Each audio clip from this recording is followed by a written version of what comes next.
Hello everyone. तो आज हम देखेंगे पेपर जो अभी फ़िलहाल हुआ था 2023 में।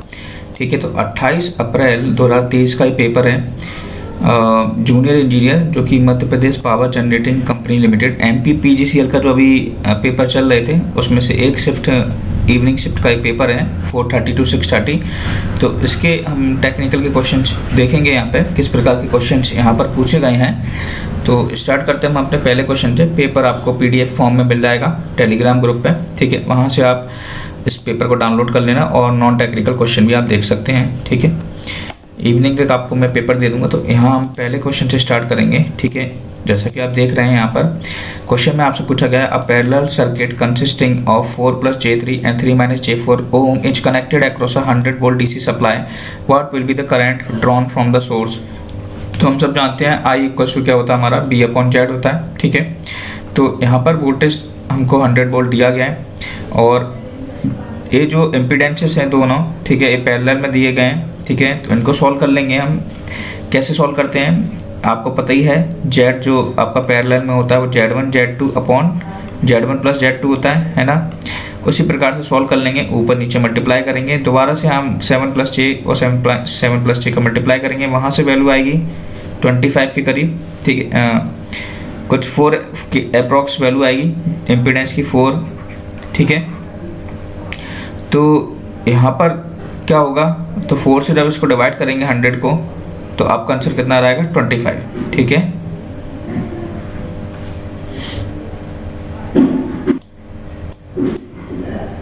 नेक्स्ट क्वेश्चन पर हम चलते हैं। नेक्स्ट क्वेश्चन आप देख सकते हैं। देखिए नेक्स्ट क्वेश्चन में 1 second zoom out. The maximum voltage drop आपसे पूछा गया है in uniformly loaded radial distributor fed to both ends. यहाँ फेड टू बोथ एंड्स का बहुत मेन यहाँ पर लिखा गया है। इस सेंटेंस को आपको याद करना है। तो यहाँ पे जो वोल्टेज ड्रॉप होता है वो IR/8 होता है। अगर फेड टू बोथ एंड्स की जगह फेड टू वन एंड लिखा होता तो आंसर आपका IR/2 होता। ठीक है, नेक्स्ट क्वेश्चन की तरफ हम चलते हैं। तो एक देखिए यहाँ पर क्वेश्चन है कि 400 volt 50 hertz 3 phase induction motor है जो रन कर रही है स्लिप 0.06 पे। ठीक है, with what slip will it run driving the same load if the voltage applied is reduced to 200 volt, neglecting stator resistance and the equivalent reactance of the motor। तो जैसा आप जानते हैं कि जो हमारा स्लिप होता है, ठीक है, तो S1 लिखा है, डेल्टा नहीं है। S1/S2 जो है स्लिप वो वोल्टेज के प्रोपोर्शनल है यहाँ पे। ठीक है, तो लेकिन इन्वर्सली प्रोपोर्शनल हो जाता है क्योंकि टॉर्क SB2² होता है। आप जानते हैं सब SB2²। तो स्लिप और B2 क्या हो जाएगा आपका इन्वर्सली हो जाएगा। तो यहाँ B2/B1 का होल स्क्वायर कर दिया है, B2 हमारा 2 दिया है। ठीक है, ठीक है, तो यहाँ पर 200 वोल्ट है इसी कारण। ठीक है, तो 200/400 का स्क्वायर, तो यहाँ B2 है एक्चुअली में। तो यहाँ से स्लिप 2 निकाल लेंगे जो कि हमारा आएगा 0.24। नेक्स्ट क्वेश्चन आप देखेंगे सिंगल फेज एनर्जी मीटर है, स्पीड ऑफ रोटेशन। ठीक है, यानी कि ओमेगा किसके प्रोपोर्शनल होता है पावर के, क्योंकि हम जानते हैं 2π/NS/60। तो यहाँ पर if and only if the phase angle. तो सिंगल फेज एनर्जी मीटर आप जानते हैं अच्छे से, वोल्टेज और करंट 90 डिग्री यहाँ पर प्लेस्ड होते हैं। ठीक है, नेक्स्ट क्वेश्चन की तरफ चलते हैं। तो ये क्वेश्चन काफ़ी अलग है, थोड़ा हटके है। यहाँ पर जो क्वेश्चन पूछा गया है अपने JEE के फॉर्म में। तो power available due to the undisturbed wind of speed दिया है 10 metre per second acting on a turbine rotor of diameter दिया 10 मीटर और 500 किलोवाट पावर दिया है।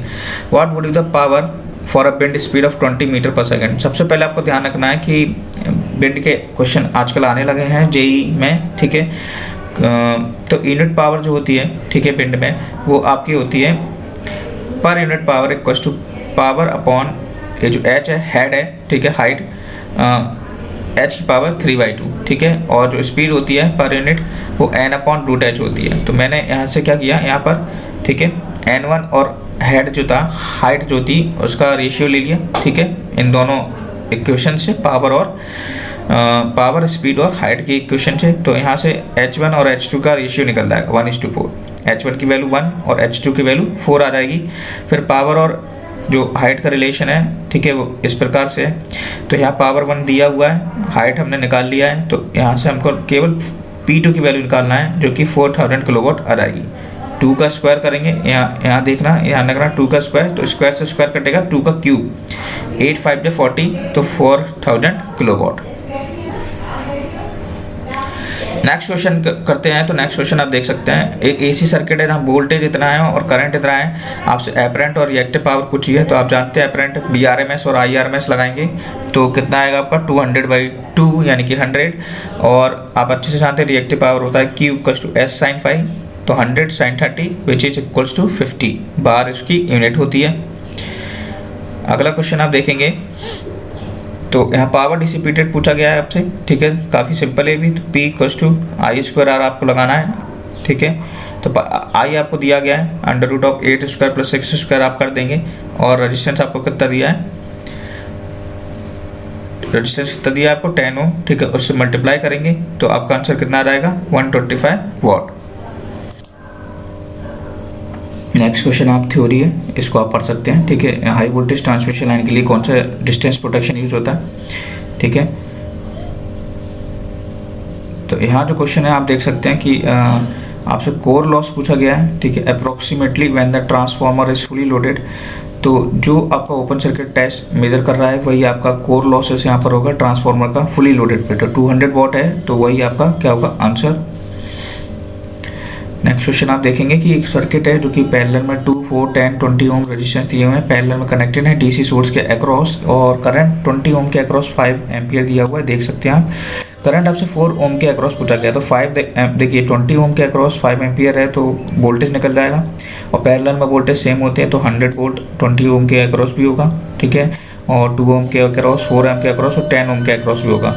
तो 4 ओम के अक्रॉस जो वोल्टेज होगा वो 100/4 25 एम्पियर आ जाएगा। नेक्स्ट देखेंगे तो मीडियम ट्रांसमिशन लाइन में आपसे नॉमिनल पाई मेथड पूछा है। तो कांस्टेंट B यानी कि ABCD पैरामीटर्स जो होते हैं A, ठीक है, A आपका B, C और D, तो B पैरामीटर आपसे पूछा है जो कि होता है Z। नेक्स्ट देखेंगे थ्योरेटिकल क्वेश्चन है, आप देख पढ़ सकते हैं इसको पॉज करके। मैगर जो होता है, ठीक है, मैगर की एक करंट कॉइल होती है, 2 आपको पोटेंशियल कॉइल होती है। थर्मल स्टेशन में कौन सा पार्ट नहीं होता, तो मॉडरेटर आपका थर्मल पावर स्टेशन का पार्ट नहीं होता है, ठीक है, it is used in nuclear. Next question आप देखेंगे वेरिएबल टॉर्क एप्लीकेशंस, जहाँ पर टॉर्क रिक्वायर्ड है वेरी जो कर रहा है वोल्टेज यानी कि स्पीड स्क्वायर के, ठीक है, यहाँ आप देख सकते हैं। तो motor will consume only energy 50% speed है, और 10 इट विल एट 100% स्पीड, 50 की हाफ हो जाएगी जो कि 25% ऑफ स्पीड यहाँ पर एनर्जी को यूज़ करेगा। नेक्स्ट क्वेश्चन देखेंगे तो ओवर करंट रिले है, जिसकी करंट सेटिंग आपको दी है। पिकअप करंट आपसे पूछा गया है, पिकअप करंट का फॉर्मूला होता है rated secondary current into current setting. Current setting आपकी दी हुई है, और रेटेड सेकेंडरी करंट का मतलब CT का रेशियो 200/100, ठीक है। नेक्स्ट देखेंगे आप तो एक 10 पोल 3 फेज 50 हर्ट्ज ऑल्टरनेटर है जिसके 180 स्लॉट्स हैं, ठीक है। Armature coils are short pitched by 2 slots. What is the pitch factor? Pitch factor आप जानते हैं क्या होता है, cos α/2 होता है, ठीक है, दिस इज cos α/2।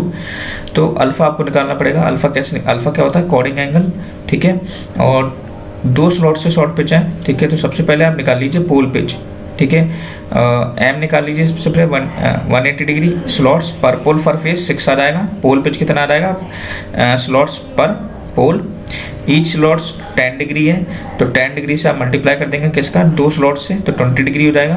तो cos अल्फा निकल गया, तो cos α/2 यानी कि 20/2 10 डिग्री, ठीक है। तो how many units of suspension type insulator 66 kV 11 kV का, तो 66/11 6 kV 6 आंसर आ जाएगा। यहाँ पे आप देखेंगे तो 3 phase power measurement delta connected load using 2 watt meters when the power factor of the load is 0, यहाँ ध्यान रखना है। तो रीडिंग ऑफ 2 वाट मीटर्स आपसे पूछी गई है। तो 5 0 है तो cos 90 0, तो W1 आप निकाल लेंगे, W2 तो आंसर जो होगा आपका √3/2 BLIL और -√3/2 BLIL हो जाएगा। नेक्स्ट क्वेश्चन, तो इस डिवाइस का सिंबल आपको IGBT दिख रहा होगा, गेट, कलेक्टर और एमीटर। अगले क्वेश्चन पे जाएंगे तो यहाँ आई रूल के हिसाब से पूछा है maximum permissible voltage drop in power industrial circuit किससे ज़्यादा नहीं होना चाहिए, तो 5% से। नेक्स्ट क्वेश्चन देखेंगे तो इन विच fire alarm system in industrial installation, the detector method does not involve the presence of flame or smoke, तो यहाँ इलेक्ट्रिकल सेंसिंग यूज नहीं होता। नेक्स्ट क्वेश्चन देखेंगे तो देखिए, फ्यूज वायर दिया हुआ है, circular cross section of radius 1.6 mm और जो कि फ्लो बिलो हो जाता है 16 एम्पियर पे। एट व्हाट करंट पे बिलो होगा जब रेडियस को हम रिड्यूस कर देंगे 0.4। तो यहाँ आपको ध्यान रखना है, ठीक है, ये जो है वो हीट लॉस्ट है, ठीक है, कुछ चीज़ें यहाँ टाइप नहीं हो पाती, तो हीट लॉस का फॉर्मूला आपको ध्यान रखना ए होता है। ठीक है, यहीं से एक वैल्यू निकल रही है, जो रेडियस जो होता है ना आर क्यूब, वो आई स्क्वायर के प्रोपोर्शनल हो रहा है। ठीक है, तो यहाँ क्या होता है कि R two cube ratio form लगाएंगे तो R two cube upon R one cube I T square upon I one square के बराबर आएगा। तो आर टू 0.4 है, आर वन 1.6 है, आई टू हमको निकालना है और आई वन 16 एम्पियर दिया हुआ है। अगले पे चलते हैं। इस क्वेश्चन में कुछ नहीं है, तो P equal I square R से हम करंट को निकाल सकते हैं। करंट हमसे पूछा गया, पावर दिया हुआ है, रेजिस्टेंस दिया हुआ है। अगला क्वेश्चन आप देखेंगे तो एक जनरेटिंग प्लांट है जिसकी इंस्टॉल्ड कैपेसिटी दी है, जो कि प्रोड्यूस कर रहा है इतना। प्लांट यूज फैक्टर आपसे पूछा गया है 4000 हावर्स इन अ ईयर। तो प्लांट यूज फैक्टर क्या होता है? Station output upon plant capacity into hours. ठीक है, यहाँ पे मैं जल्दी सॉल्व करा रहा हूँ और क्योंकि सॉल्यूशन आपको सामने से दिखाई दे रहा होगा। पेपर एक्चुअली में बहुत लेंदी था एज कम्पेयर टू 2 आवर्स के कंपैरिजन में। ठीक है, देखिए यहाँ इक्विवेलेंट कैपेसिटेंस आपसे पूछा गया है। 10 इक्वल कैपेसिटर्स हैं जो कि सीरीज में कनेक्टेड है, जिनकी वैल्यू 10 माइक्रोफैरेड दिया हुआ है। आपसे पूछा गया है कि टोटल एनर्जी स्टोर क्या होगी। 100 वोल्ट आपको वोल्टेज भी दिया है, तो E equal to 1/2 CV square. आप फॉर्मूला जानते हैं एनर्जी का कैपेसिटेंस के फॉर्म में।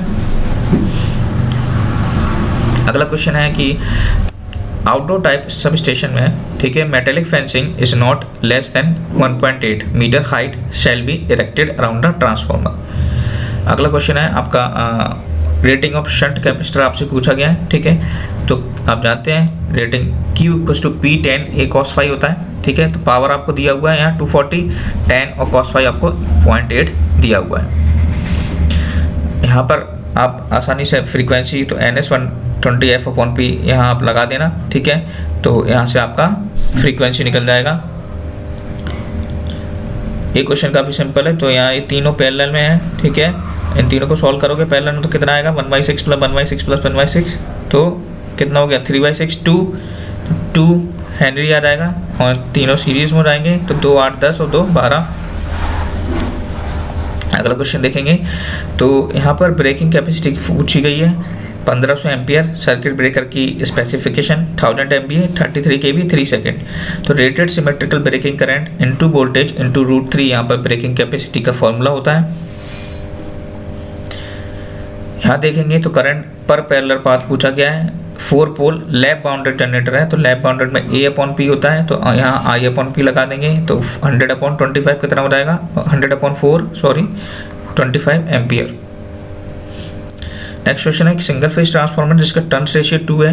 Respective low voltage high voltage winding के आपको रेजिस्टेंस दिए हुए हैं। इक्विवेलेंट रेजिस्टेंस आपसे पूछा गया है LV साइड रेफर करने पे, तो LV साइड रेफर करने पे R1 plus R2 upon K square हो जाता है। R1 आपको दिया हुआ है, R2 आपको दिया हुआ है, K आपका ट्रांसफॉर्मेशन रेशियो है। ठीक है, जो कि 2 दिया हुआ है, तो 2 स्क्वायर 4 हो जाएगा। सॉल्व कर लेना, आंसर आ जाएगा। थ्योरेटिकल क्वेश्चन आप पढ़ सकते हैं यहाँ पर। ठीक है, काफ़ी सिंपल है। नेक्स्ट क्वेश्चन आप देखेंगे तो यहाँ पर आपको मैक्सिमम पावर ट्रांसफर आप जानते हैं क्या केस होता है। RTH इक्वल टू RL हो जाता है मैक्सिमम पावर ट्रांसफर के केस में। यहाँ अगर लोड रेजिस्टेंस 8 ओम से चेंज हो रहा है तो पावर ट्रांसफर कितना हो जाएगा, कितना बढ़ जाएगा? ठीक है, उस केस में पूछा गया है, तो 32 टर्म्स बढ़ जाएगा। ठीक है, यहाँ पढ़ सकते हैं स्प्रेड टाइम के बारे में आपसे पूछा गया, तो स्प्रेड टाइम क्या होता है? Anode current rise from 90 to 100% और वोल्टेज डिक्रीज होता है कहाँ से? 10% से इनिशियल वैल्यू तक। यहाँ आप थेवेनिन इक्विवेलेंट निकालना है। ठीक है, तो करंट सोर्स आपका ओपन हो जाएगा, ये ओपन सर्किट हो जाएगा, तो 1 ओम 3 ओम 2 ओम सीरीज में है, तो 3 1 4 1 2 6। ठीक है, उसके साथ पैरेलल में 3 किलो ओम हो जाएगा, तो 6 × 3 अपॉन 6 + 3 9, तो कितना हो जाएगा? 18/9 2 ओम।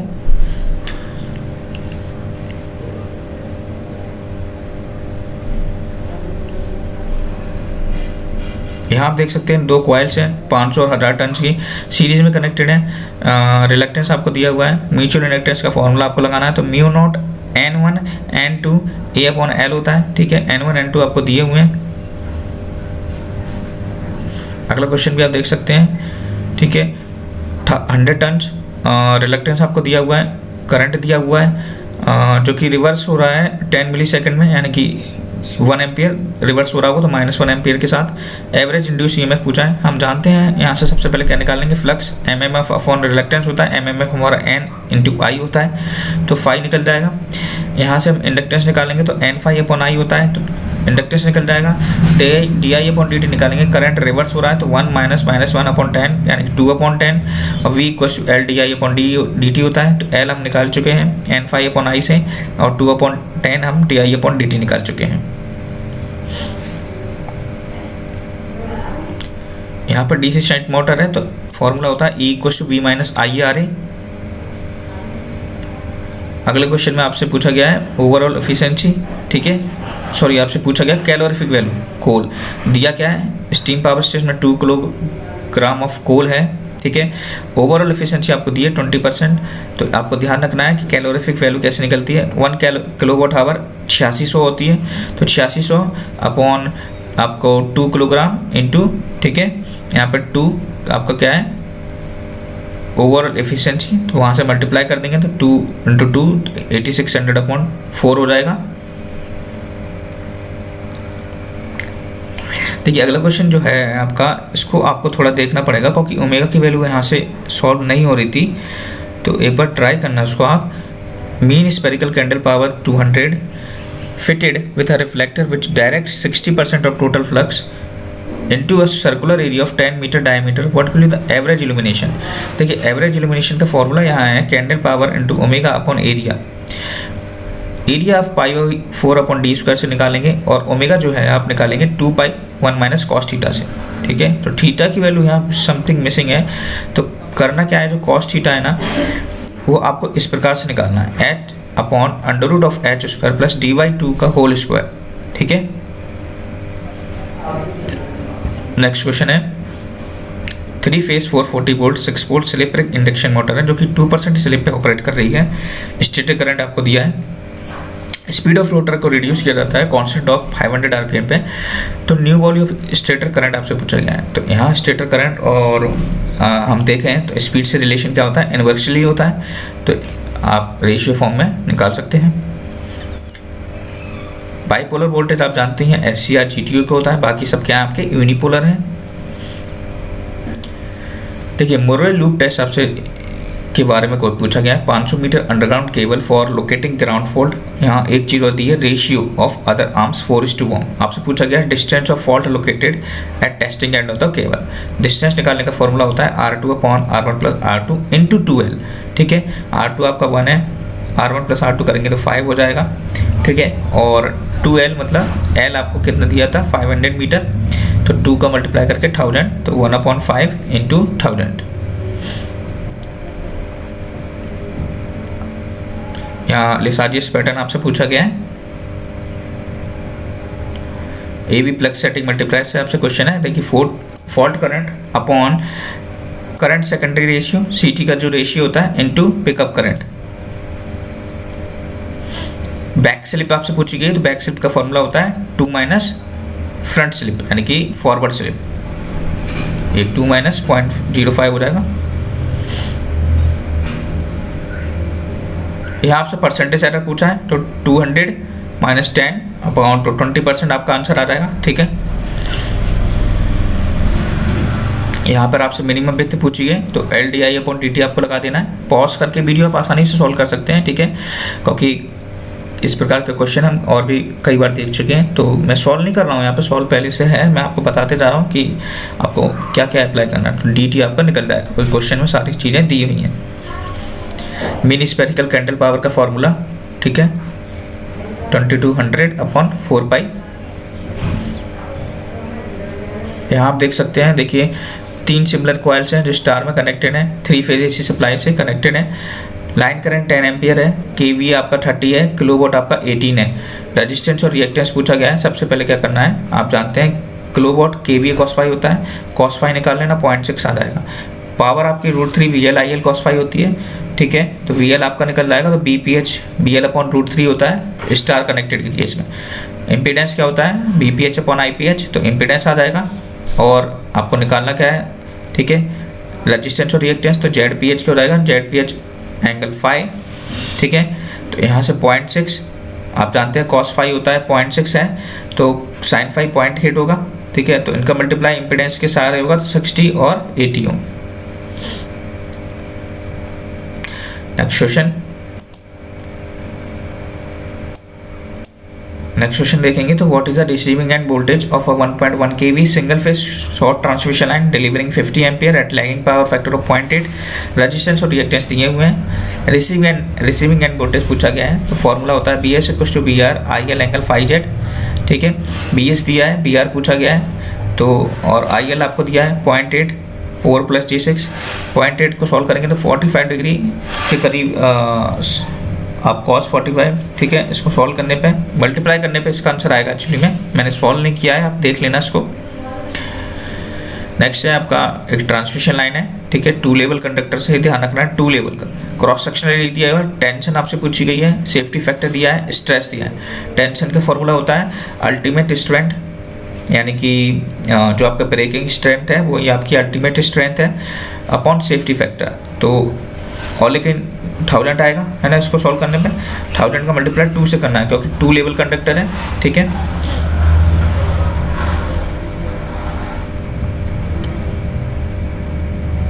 यहाँ KCL लगाना है आपको, KCL काफ़ी यहाँ पे सिंपल है, तो -5 = AVA हो जाएगा, और 10 वोल्ट क्या है आपका BV के अक्रॉस है, तो BV के अक्रॉस 10 वोल्ट हो जाएगा।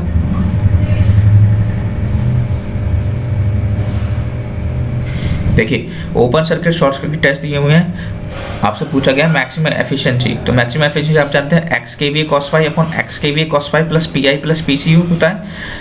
x1 लेंगे तो kVA 10 है, kVA 10 है, और अगर हम PI यानी कि आयरन लॉस की बात करें, आयरन लॉस कहाँ से निकलेगा, ओपन सर्किट से, तो 0.81, शॉर्ट सर्किट से क्या निकलेगा आपका कॉपर लॉस, तो 0.1, तीनों को सॉल्व करेंगे 0.91 कुछ का आएगा।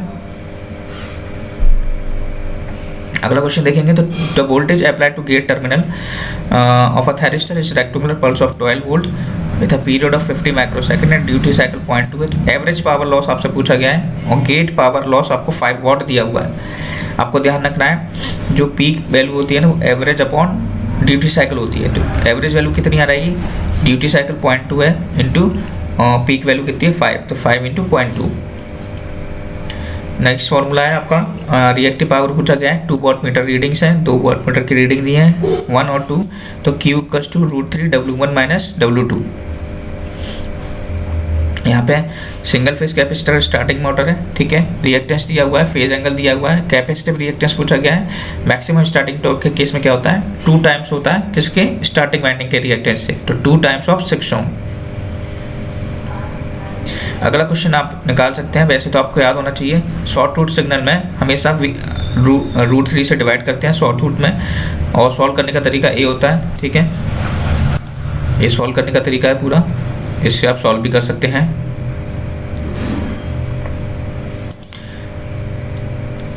ट्रांसलेट स्कीम जो प्रोटेक्शन होता है वो आपके ट्रांसफार्मर फीडर्स के लिए यूज होता है, ना कि लाइटनिंग के लिए। यहाँ पे 5 नोड 4 लूप्स ब्रांच पूछी हैं, तो VL = V - n+1। यहाँ करंट एफिशिएंसी का फॉर्मूला पूछा है, यहाँ पर शंट कैपेसिटर का पावर फैक्टर का फॉर्मूला पूछा है। ये थ्योरेटिकल क्वेश्चन है, तो आप देख लेना इनको, ठीक है। वैसे आपको I think all exam review पे भी इसका आ चुका होगा, ये इंपॉर्टेंट क्वेश्चन है, कई बार पूछते हैं। तो सेल्फ कम्यूटेटेड बाई LC सर्किट पूछा गया है। क्लास से क्लास भी दोनों होते हैं, लेकिन डिफरेंस क्या होता है क्लास से क्लास भी कम्यूटेशन में, कि जो LC रेजोनेंट सर्किट होता है ना, वो कनेक्टेड अक्रॉस द SCR, लेकिन सीरीज में कनेक्टेड नहीं होता, ठीक है, ये डिफरेंस है। तो क्लास भी यहाँ पर सेल्फ कम्यूटेटेड LC सर्किट की बात आएगी। Class C complementary, class D auxiliary commutation, और पल्स कम्यूटेशन क्लास E। ये लास्ट क्वेश्चन है, ठीक है, 75 नंबर का। कैपिटल कॉस्ट आपको दिया हुआ है स्टीम स्टेशन का, साल्वेज वैल्यू दी है, ठीक है, साल्वेज वैल्यू और स्ट्रेट लाइन L1 डेप्रिसिएशन आपसे पूछा गया है 20 ईयर्स के बाद। देखिए क्वेश्चन मैंने काफ़ी ढूंढा था यार, इस क्वेश्चन को मैंने, ठीक है। तो 3 मेथड होती हैं, annual depreciation method, diminishing value method, sinking fund method. तो इन तीनों से आपसे क्वेश्चन पूछा जा सकता है, इसको आप सर्च कर सकते हैं, आपको मिल जाएगा, ठीक है। BK मेहता बुक से मैंने इसको देखा भी था। तो एनुअल डिप्रिसिएशन का फॉर्मूला होता है initial cost minus salvage value upon useful year. तो यहाँ से हम निकाल सकते हैं, वैल्यू आपको दी है। डिमिनिशिंग होती तो यहाँ ये फॉर्मूला होता, और सिंकिंग फंड मेथड होता तो आपका फॉर्मूला यहाँ ये चेंज हो जाता, ठीक है। इससे आप तीनों मेथड जो है इनसे आप अलग अलग सॉल्व कर सकते हैं। तो ये थे क्वेश्चंस जो कि 28 अप्रैल की इवनिंग शिफ्ट में पूछे गए हैं। तो आगे के पेपर भी हम देखते रहेंगे बीच बीच में। तो हम RRB JEE की एक सीरीज़ चालू कर रहे हैं, ठीक है। तो RRB JEE के जो क्वेश्चंस हैं यूथ पब्लिकेशन की बुक को हम सॉल्व करेंगे, ठीक है। तो RRB JEE की खास जो कि सितंबर अक्टूबर में वैकेंसी आएगी, तो अभी से प्रिपरेशन करना पड़ेगा। साथ ही साथ SSC JEE के क्वेश्चन भी इसमें आपके इम्पोर्टेंट होते हैं। तो हम टॉपिक्स वाइज सॉल्व करेंगे जो कि आपके खास JEE में पूछे गए हैं, वो भी रेलवे के, ठीक है।